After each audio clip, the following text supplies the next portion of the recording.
James Patrick Bulger, or Jimmy as he was lovingly called, was born on March 16, 1990. He was just 2 years old, just a couple of weeks shy of turning 3, when his young life was taken in one of the most heartbreaking cases the UK has ever seen. Jimmy lived in Liverpool, in the county of Merseyside, England.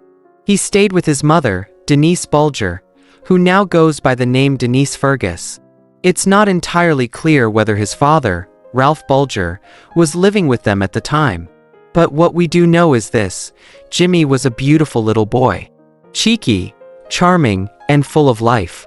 He was friendly, bubbly, and always had a twinkle in his eyes. The kind of child who could light up an entire room just by being in it. He wasn't just loved, he was adored. On February 12, 1993, Denise took her son to the Strand, an indoor shopping center, accompanied by a friend. They walked around for a while, doing some light shopping, enjoying the day. Just an ordinary afternoon. At around 3:40 p.m., Denise and James made their way to the butcher's. For just a moment, and truly it was only a moment, Denise let go of Jimmy's tiny hand. She needed to take out her purse, pay for the items, receive the change, just routine things any parent might do. But when she looked back down, ready to take his hand again, he was gone. Her heart must have dropped. That single moment of calm shattered into panic. She looked around the shop. Outside the shop. Calling out his name.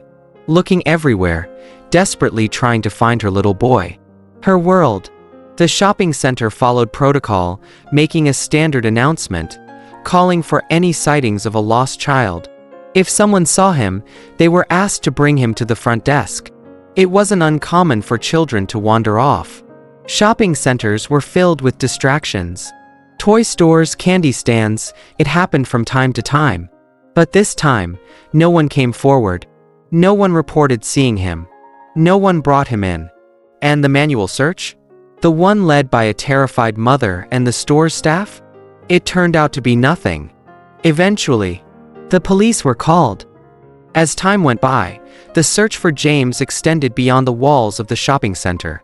Because with each passing minute, the terrifying reality grew clearer. The further little James could have gotten.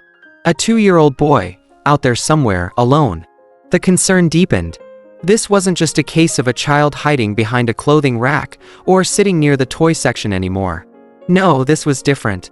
The minutes were turning into an hour, and still, no sign of him. So people began to spread out.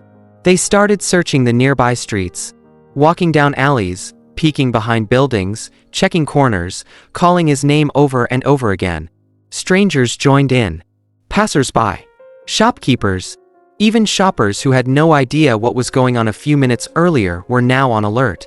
Everyone hoped, praying, that maybe they'd see a small boy wandering, confused, maybe crying, someone they could bring home. But no one found him. The longer he was gone, the more serious things became. It was no longer a lost child in a shopping center. It was something else. Something darker. Something no parent should ever have to face. But still, that night, no one had come forward to say they'd seen anything. And at this point, it was deeply worrying.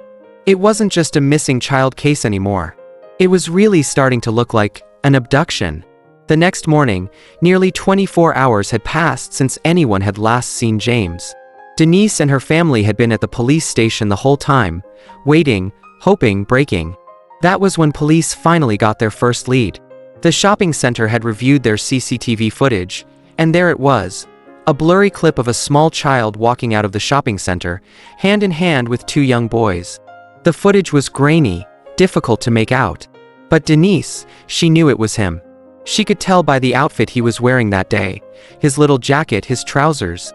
That was her James. At first, this discovery brought a small wave of relief. If James had left with 2 other children, then maybe, just maybe, he was safe. Maybe it was all just a misunderstanding. Kids being kids.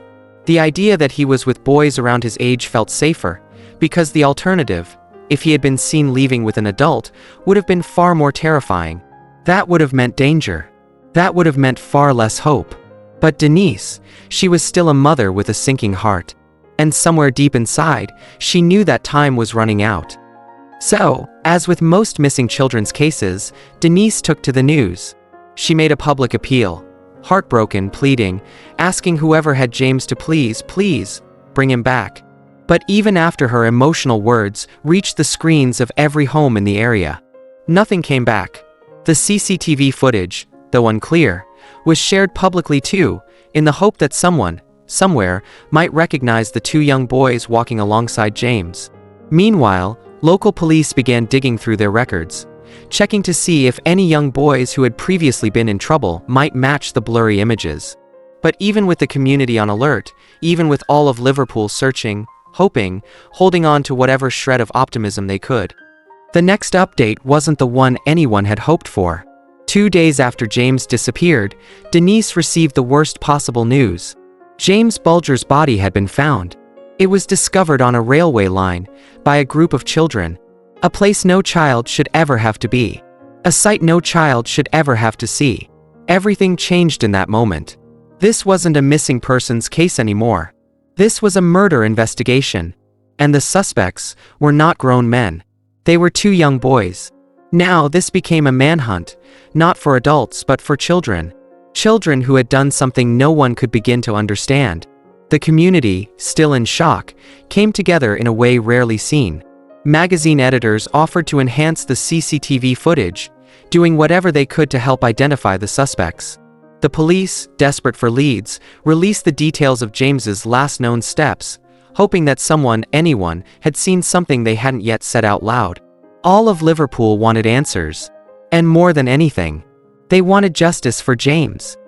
Officers questioned over 60 young boys.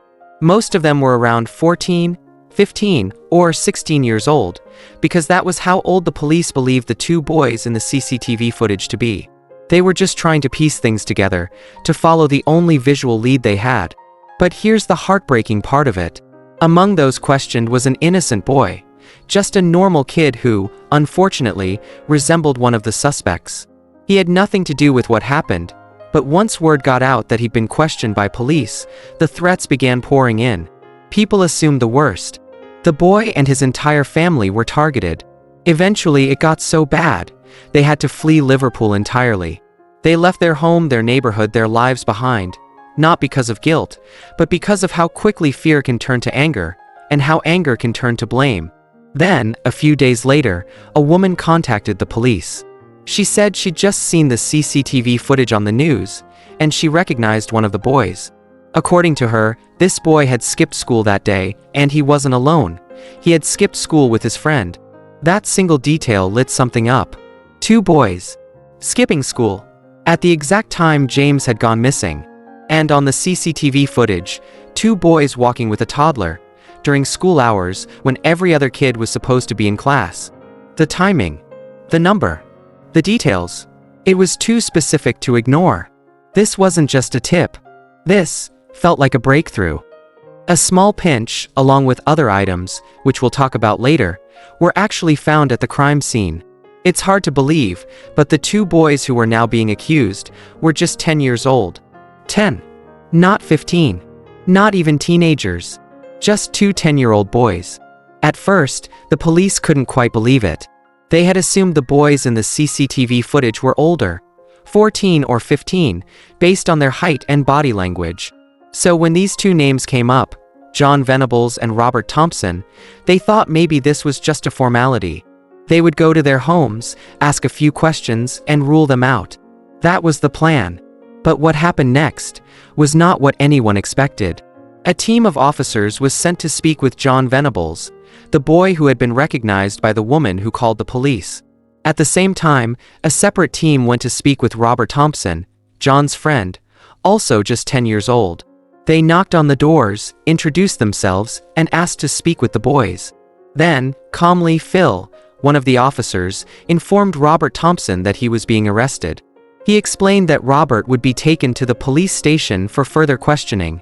Both boys were then brought in, but to separate stations, to be interviewed individually, so they couldn't influence each other's answers. At that point, no one really knew what was coming. This case, already tragic beyond words, was about to take a turn that stunned the entire world. So before we continue with the police questioning, with what happened next in the investigation, I want to take a moment to give you a bit of background on both Robert Thompson and John Venables. Because sometimes, to try and understand how something unthinkable can happen, we have to understand where these children came from. Let's begin with Robert Thompson. Robert was one of 7 children. A big family. 7 boys under one roof. And life for the Thompsons was hard, chaotic, painful. Robert's father, also named Robert Thompson, was an abusive man. It's believed that he used to beat his wife, Robert's mother, Anne. But it didn't stop there. While on a family holiday, he met another woman. And instead of keeping the affair a secret, he made no attempt to hide it from his family. He even told his wife, "If you have a problem with it, if you complain, I'll just leave." And eventually he did. He left his wife, and he left all 7 of his sons. He walked out of their lives and contributed only £5 towards raising those children. That was it. The only time the Thompson children saw their father again was at their grandmother's funeral, when Robert was just 6 years old.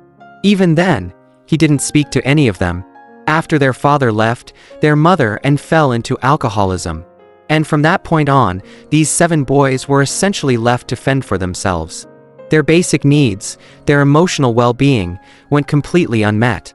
And just 7 weeks after their father abandoned them, the Thompsons went out for the day and came home to a devastating scene. Their house had burned down. Now homeless, all 8 of them, 7 boys and their mother, were forced to spend 2 months in a hostel. Eventually, they were rehoused into a tiny terrace house. Cramped. No space. No privacy. No calm. And this is when Anne's drinking became even more destructive. She began keeping a bottle of alcohol under her pillow, so she could drink from it last night and first thing in the morning. Robert Thompson grew up in an environment where there was no structure, no emotional safety, no consistent adult presence, no one to show him how to care, or how to be cared for. It doesn't excuse what happened. Nothing ever could. But it gives us a glimpse into the kind of world that shaped these boys long before that tragic day. So now the Thompson kids, already dealing with the loss of one parent and a mother who was deep in addiction, were left without the kind of attention, the kind of care, that children need to grow safely and emotionally whole. And without that structure, they started to spiral. All 7 boys began acting out, getting into trouble, again and again. Social workers were a constant presence in the home. They would come in, take notes, ask questions. But nothing ever changed. Over time, things grew darker inside the home. The boys began to turn on each other. The older siblings bullied the younger ones, and then the younger ones bullied those below them. It was a chain reaction of violence. A cycle of pain. And Robert Thompson, he was right in the middle of it. Sometimes, the older brothers would threaten the younger ones into skipping school. They'd say, "If you go to school, we'll beat you." Other times, the boys just stayed home because they didn't care anymore. Because school didn't feel like it mattered. In one term alone, Robert missed 49 out of 140 school days. That's more than a third of the time, just gone. And because he missed so much, he started to fall behind. He couldn't keep up with the rest of his class. So, he was held back a year. While skipping school, Robert would sometimes go out and shoplift. Not just for himself, he often stole things for his baby brothers and for his mother. In his own young, confused way, he thought he was helping a struggling family who didn't have much of anything. Sometimes he'd steal toys, not out of greed, but because they just didn't have any. At home, the abuse between the siblings got worse. They would tie each other up, lock one another in the pigeon shed outside, and on at least one occasion, one of the older brothers even pulled a knife during a fight. Their mother, Anne, also lost control. In one heated moment, she hit one of her children, and the child called social services, asking to be taken away. And so they did. They came, and they removed 2 of the boys from the house. Both of them would later attempt suicide.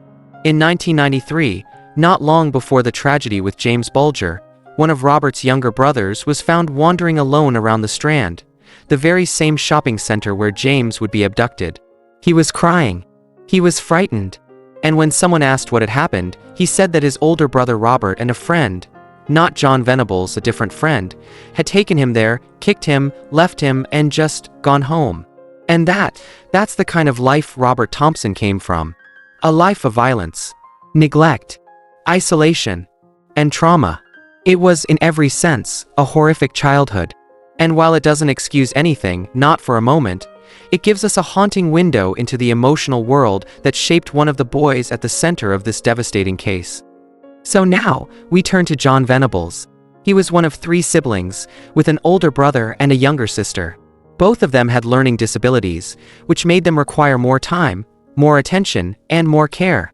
John himself didn't have any disabilities, but even as a child, he started adopting the behaviors he saw in his siblings.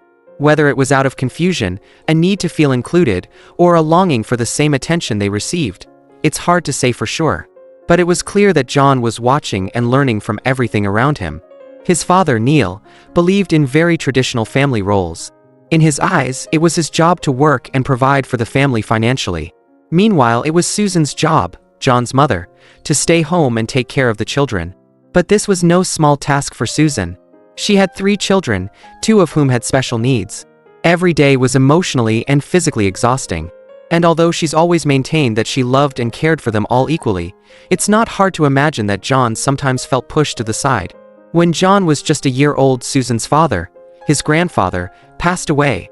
And now, her mother needed support. So Susan packed up all 3 kids and moved in with her mother, to help take care of her. John's father, Neil, did not go with them. He got a place of his own. It's never been fully clear why. But even though they claimed they were still together, they were now living in separate homes. Eventually, the family moved into a new house. But things didn't get any easier for John. The kids in the neighborhood bullied him, constantly. They would shout cruel names, throw things at him, and even mock his siblings for being backwards. A horrible word, but that's what they said. John was still just a little boy. He didn't know how to deal with it. And so, he started to act out. He would cry a lot.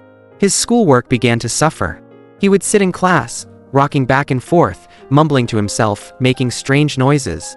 He'd throw things off his desk, sometimes even bang his head against it, so hard that it would actually cause pain. It disrupted the whole classroom. Other kids were scared, confused. Some laughed. Some avoided him completely. He even started wetting himself in class. And once again, he would cry. Eventually, the school called in his mother. And Susan admitted, the same thing was happening at home. John had become verbally abusive to her. He refused to go to school. And he repeatedly told her that he didn't want to be there. He wanted to go to the same school his brother and sister went to, the one designed for children with special needs. Now, some psychologists would later theorize that John's unusual behavior was more than just a cry for help. They believed he might have been imitating the behavior of his siblings on purpose, trying to convince everyone that he also had special needs, so he could be transferred to that same school. A place where maybe, just maybe, he felt he would belong. A place where he wouldn't feel so left out, so ignored, so invisible. It was an incredibly complex, deeply emotional situation for a child to navigate, especially with no real guidance, no proper support system, and a family dynamic that was already fractured and overwhelmed. It's also been theorized that John's desire to move into his siblings' school wasn't just about wanting attention or feeling left out. He genuinely believed that in that school, bullying didn't exist. To him, it was a place full of acceptance, tolerance, and people who were different, but safe. Maybe he thought that if he could just get there, he wouldn't be teased anymore, wouldn't be hurt, wouldn't feel so small, so powerless. But that hope, that fragile belief, never came true. Instead, John's behavior continued to spiral. He began ripping displays off the walls at school. He would hide under the tables, curled up so tightly that no one could reach him. He even started hurting himself, using scissors in class. He became so disruptive that the school had no choice but to ban him from going on school trips altogether. And then, one day, John snapped. He wrapped a ruler around another student's neck, trying to strangle him. It took 2 teachers to physically pull him away. That moment, that outburst, was a turning point. John Venables was suspended from school for 2 days. But when the suspension ended, his mother didn't send him back. As a form of punishment, or maybe just out of desperation, she kept him home for 10 full weeks. By the time he returned, he had missed so much school, caused so many disruptions, that he had to transfer to a different school altogether. And in this new school, John was held back a year. That meant he was now in the same classroom as Robert Thompson. Two boys. Both older than their classmates. Both from chaotic homes. Both emotionally unstable. And both, in their own ways, already slipping through the cracks. At first, John tried to distance himself from Robert. He'd been warned. Robert had a reputation for being trouble. And John, in his own broken way, tried to stay away. But isolation has a way of drawing people together. And over time, John and Robert became close. Best friends, even. And as their bond grew stronger, the consequences of that friendship would grow darker than anyone could have imagined. As time passed, Robert Thompson's behavior, his skipping school, his stealing, his complete disregard for rules, began to rub off on John Venables. It was like they fed off each other. Two boys, still just children, but living lives already shadowed by neglect, pain, and rage they didn't know how to express. Both of their mothers were at the end of their rope. Each had attempted suicide at one point. Neither boy had a present father figure. They were both bullied. Both held back a year in school. It was like life had dealt them both a cruel matching hand, and somehow, they found each other. That's what's so disturbing about this whole story. They didn't force their way together. They didn't meet by chance. They were, in so many ways, just meant to be best friends. And that's what makes it all so chilling. Because with all that pain, all that brokenness, wrapped up inside two 10-year-old boys, something was bound to happen. And that brings us to the day they were arrested. The CCTV footage, the tip from a woman who recognized John, the eerie coincidence of two boys skipping school that very day. It had all led to this. Police arrived at the homes of John Venables and Robert Thompson. Each boy was taken to a separate police station, away from one another, so they could be questioned. In the police interview room, 10-year-old Robert Thompson sat across from the officers, and the very first thing he said was John Venables' name. It was John, he insisted. It was all John. He took the baby. He claimed it was never his idea. That he had begged John to take James back. That he didn't want any of it. And as he said this, Robert became emotional. Tears fell. But still, he wouldn't give police the full story. He was distant, evasive, lying often, changing details, offering half-truths wrapped in a web of blame. Even when he admitted that they had been on the railway tracks that day, he still insisted. He hadn't done anything. John Venables did it all. Meanwhile, in a separate room, John Venables was telling a completely different story. At first, he denied everything. He said he hadn't even been at the shopping center. That he hadn't even been in Liverpool. He was miles away, he claimed. But the police had already heard Robert's version. They knew both boys were on that railway line. So on the second day of questioning, they confronted John with what they knew. Robert told us you were there. He told us you were both on the tracks. John's demeanor began to shift. His voice cracked, his body tensed. He mumbled over and over again, we never hurt him. But it was clear, he was beginning to crumble. That night, his solicitor went home and re-watched the now infamous CCTV footage. Footage of two boys, just children, leading James Bulger away from that shopping center. And by then, there was no doubt. They had done something. But what exactly had they done? The next morning, after 2 days of interviews, John Venables finally confessed. The truth, or at least one version of it, started to emerge. According to Robert, they had taken James from the shopping center, wandered the streets, and eventually made their way to the railway tracks. He claimed that John was the one who assaulted James, that he tried to stop it, that he eventually left, never witnessing the moment James died. But John Venables told another story. He said that Robert was the one throwing bricks. That he was the one who escalated everything. Each boy blaming the other, but the one thing they didn't deny was that they were there. And that James Bulger never came back. And then, finally, the truth emerged. Not just through John Venables' verbal confession, but through the forensic evidence that backed it all up. On one of John's shoes, investigators found a small but undeniable trace. James Bulger's blood. There was no more hiding. No more denying. The pieces all came together, and police finally knew what had happened on that cold February day. John and Robert had taken James by the hand and led him away from the shopping center. We already knew that part. What the world didn't know was what came after. For nearly 3 miles the boys walked. James, just 2 years old, crying the entire way. He was confused, frightened, bleeding. And the entire time, they were hurting him. Along the way, they were seen by an estimated 38 people. 38. Some asked questions. Some noticed James was crying, that he looked scared, that he had injuries on his face. But the boys always had a story ready. "He's our little brother. We're taking him home. He just had a fall."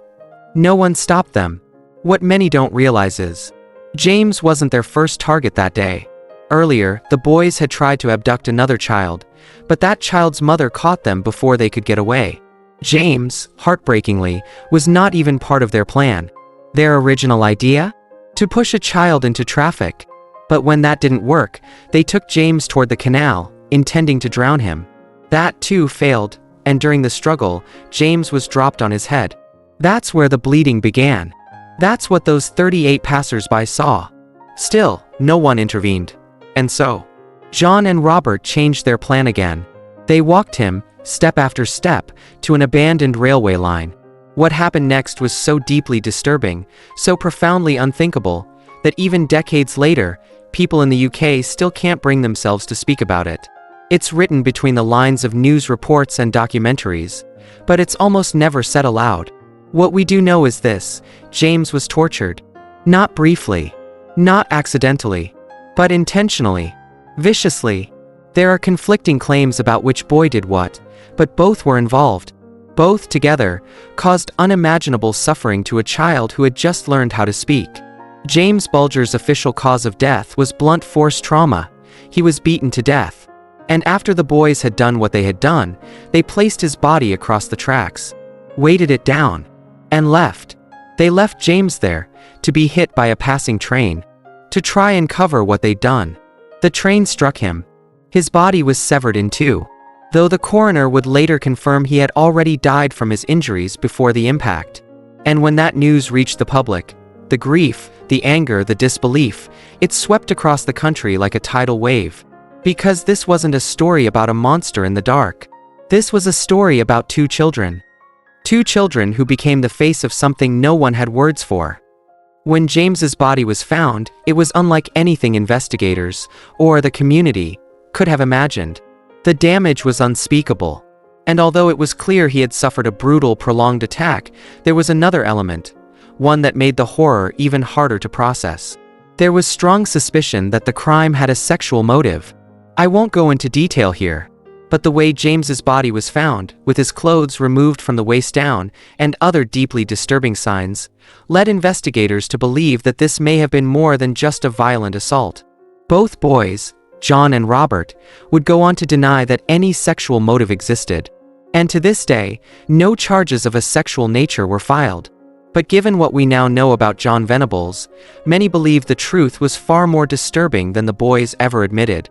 In the end, both boys were charged with 3 separate offenses: abduction of James Bulger, attempted abduction of the earlier child that day, and most gravely, murder. Just 10 days after the murder, the boys made their first appearance in court. At that time, they were known only as Child A and Child B, their identities protected by law, because they were just 10 years old. But that protection couldn't shield them from the public outrage. Outside the courtroom that day, hundreds of people gathered. People were screaming, crying, throwing things. The crowd surged around police vans just for a glimpse of the boys being transported. Some came to mourn. Some came to protest. And some came just to see if it was real. Because no one could comprehend that something like this had been done by children. The trial was set for later that year. And again, when it began, more than 500 people gathered outside the courthouse. Security was tight. Emotions were high. Inside, the courtroom had to be modified. The dock, the area where the accused stood during trial, was too tall, because no one expected children to ever be tried for murder. So a false floor had to be installed, raised by 18 inches, just so John and Robert could be seen above the wooden panels. Let that image sit for a moment. 2 boys, just 10 years old, standing trial for one of the most heinous crimes in UK history. And here's the thing that still haunts so many. In the UK, the age of criminal responsibility is 10 years old. Had John and Robert been even a few months younger, they would not have been held legally responsible. They would never have been charged. They would have walked free. It was the thinnest of lines. But they were just old enough to stand trial for murder. It was during the trial that new details began to surface, ones that painted a clearer picture of just how premeditated this act was. On the morning of February 12th, John Venables had a completely different plan. He was supposed to go to school that day, not for class, but to pick up the school gerbils, which he'd been trusted to care for. That morning, he set off toward school with that intention in mind. But on his way there, he bumped into his best friend, Robert Thompson, and in that moment, everything changed. As they had done many times before, the two boys decided to go shoplifting at the Strand shopping center. It was something they did regularly. But this time, after wandering from shop to shop, they grew bored. And that was when Robert turned to John and said something that would change lives forever. "Let's grab it, kid." John forgot all about the gerbils. Forgot about school. Forgot about everything, except this horrifying new plan. They attempted to abduct one child, but were caught in the act by the child's mother. Undeterred, they tried again. And this time, they succeeded. They found 2-year-old James Bulger, momentarily separated from his mother, outside a butcher's shop. They took his hand. They walked him out of the shopping center. And no one stopped them.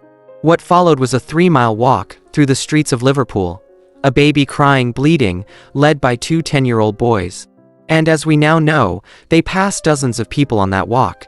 Most of them did nothing. Some asked questions. They were concerned. They noticed James's injuries, his tears, his confusion. But the boys always had a story ready. "He's our little brother. He fell. We're taking him home. We found him lost. We're bringing him to the police."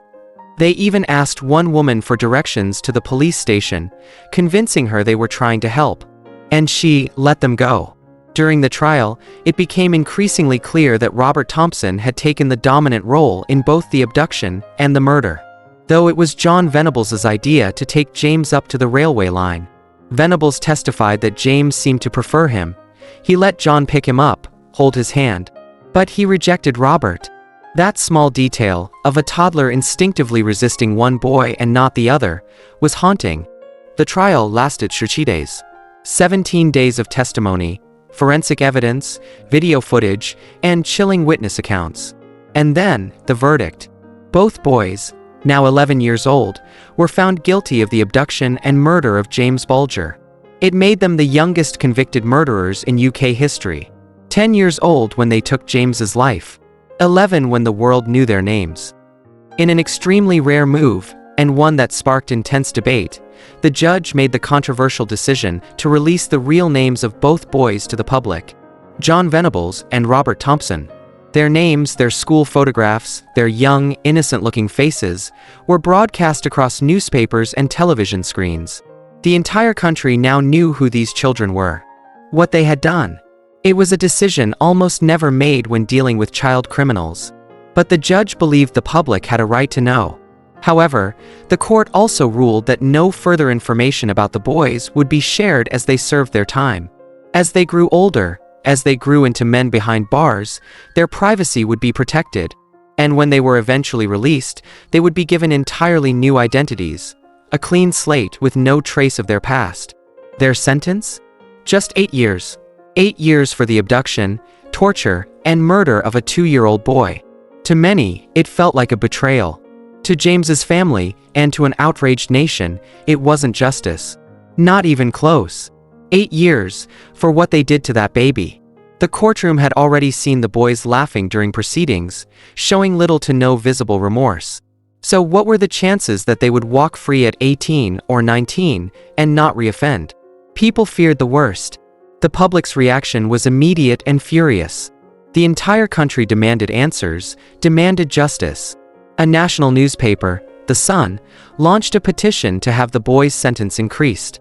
It received over 280,000 signatures. And incredibly, it worked. The boys' sentence was increased from 8 years to 10 years. And later, due to public pressure, the government pushed it up again to 15 years. But the justice system had its limits.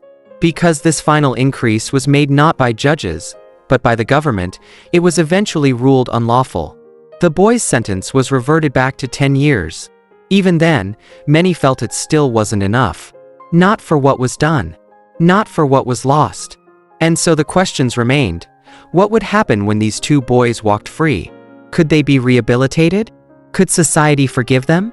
Should they ever be allowed to start over? So now, the system had to decide. How do you sentence a child? How do you punish a 10-year-old for something that even most adults couldn't comprehend? And most importantly, how do you stop them from ever doing it again? Both boys were placed into separate secure units, designed specifically for child offenders. These weren't ordinary prisons, they were a strange hybrid, part detention, part rehabilitation, part protection.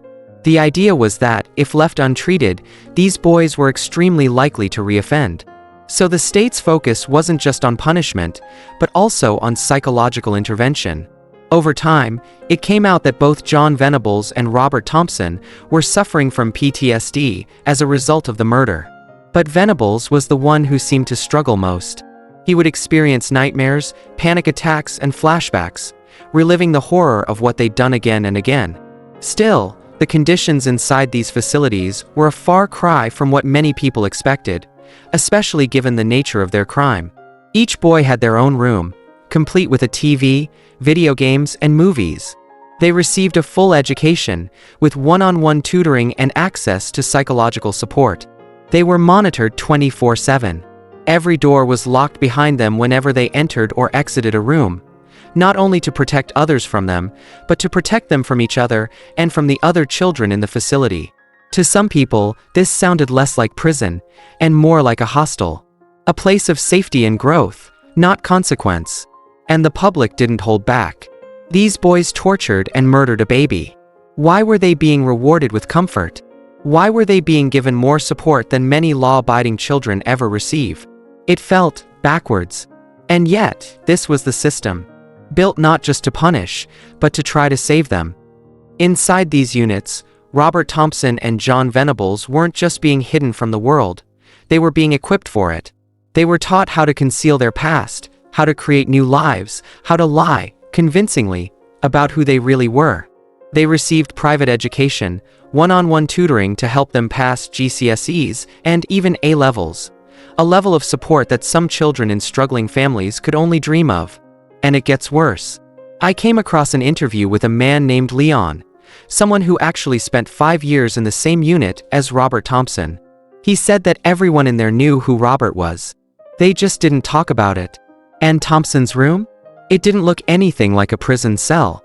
It looked like a normal little boy's bedroom. Comfortable. Decorated. Full of luxuries.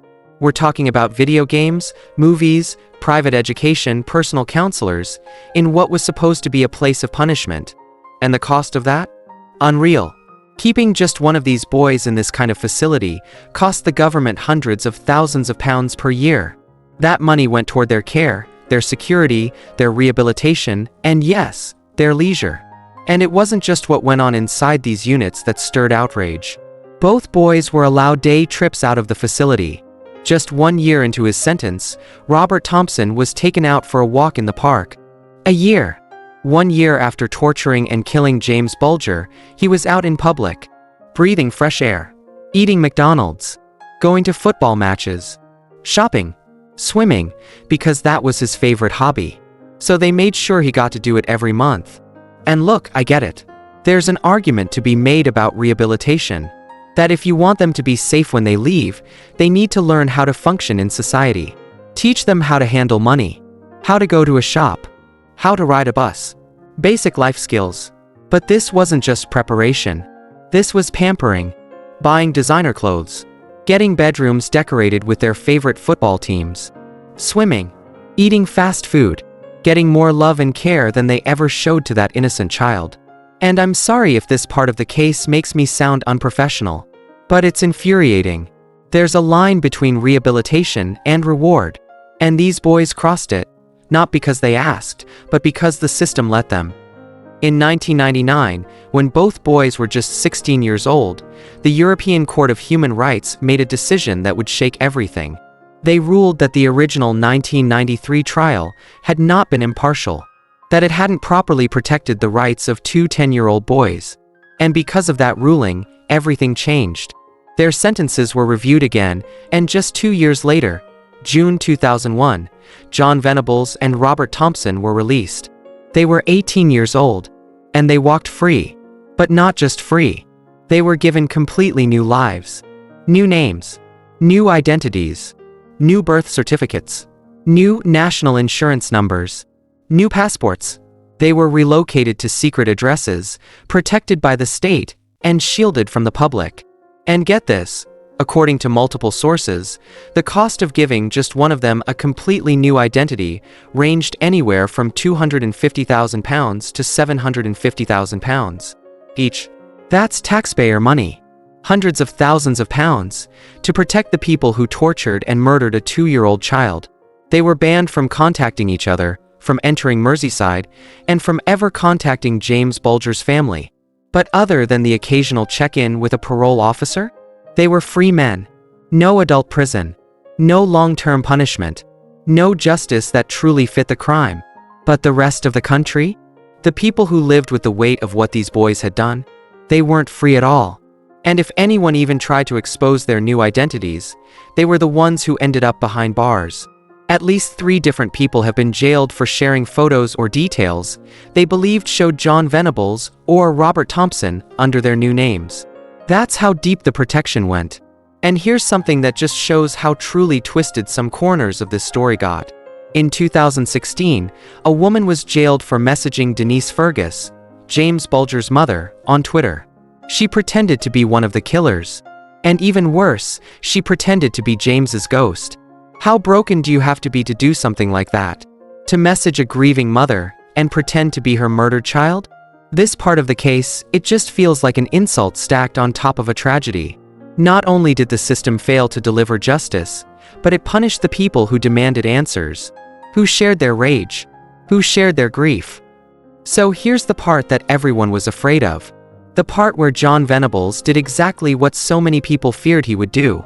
9 years after being released under a new identity, after being given a second chance at life, after receiving education, protection, and more than many law-abiding people could ever dream of, in 2010, John Venables reoffended. And when the news broke, it was everywhere. Front page. Non-stop. People were furious. At first, his new arrest was kept completely secret. No one knew why he had been taken in. But the backlash was instant. People demanded answers. And eventually, the courts gave in. And what they revealed was horrific. Venables was charged with possession and distribution of indecent images of children. He had downloaded over 57 images of child abuse across a 12-month period, and he was actively sharing them on a known pedophile network. And get this, he didn't even try to deny it. He pled guilty. The sentence? Just 2 years in prison. 2 years. That's all. But this wasn't just about that crime. During that same trial, it came out that Venables had been violating the terms of his release for years. He'd been arrested twice before, once for getting into a drunken fight, and another time for possessing drugs. He was spiraling, and the system just kept looking the other way. In 2005, it was reported that Venables was in a relationship with a 17-year-old girl while he was 23. Not only was that concerning, especially for someone with his history, but it also raised serious legal and ethical questions. And it didn't stop there. He kept dating teenage girls, many who had no idea who he really was. Some believed it was a kind of delayed adolescence, that because he spent his teenage years in custody, he was trying to relive them now. But that didn't make it any safer. As his supervision decreased, Venables got bolder. He drank excessively, took drugs, downloaded more child pornography, and even broke his release conditions by visiting Merseyside, which he was strictly banned from entering. And the most reckless part? He told 2 people his real identity. He risked blowing his entire cover. Which meant one thing: he had to be relocated. Again. So in 2011, John Venables was given yet another new identity. Another set of documents. Another name. Another secret life. And because he kept slipping, he was kept in prison between 2011 and 2013. Not as punishment, but to protect the money they'd spent on him. Because if he leaked his identity again, it'd be another £250,000 to £750,000 down the drain. And just when you thought it couldn't get worse, February 2018, John Venables is arrested again. This time, it's even darker. He pled guilty to a second possession charge of child abuse images. Here's what they found: 392 Category A images, the most extreme, penetration, abuse of toddlers and infants; 148 Category B, non-penetrative but still sexual activity; 630 Category C, indecent images not showing activity but still abuse, that's over 1,100 images, on his laptop and on a USB stick that he tried to hide in his desk drawer under his computer monitor. He was sentenced to 3 years and 4 months in prison. And that brings us to where things currently stand. John Venables is back in prison. Still under protection. Still under a false identity. Still costing taxpayers money. As for Robert Thompson, all available reports say that he's never reoffended, that he has kept his identity secret, lived under the radar, and has reportedly built a life without breaking the law again. And maybe, just maybe, he really was rehabilitated. But as for Venables, he proved time and time again that some people should never be trusted with a second chance.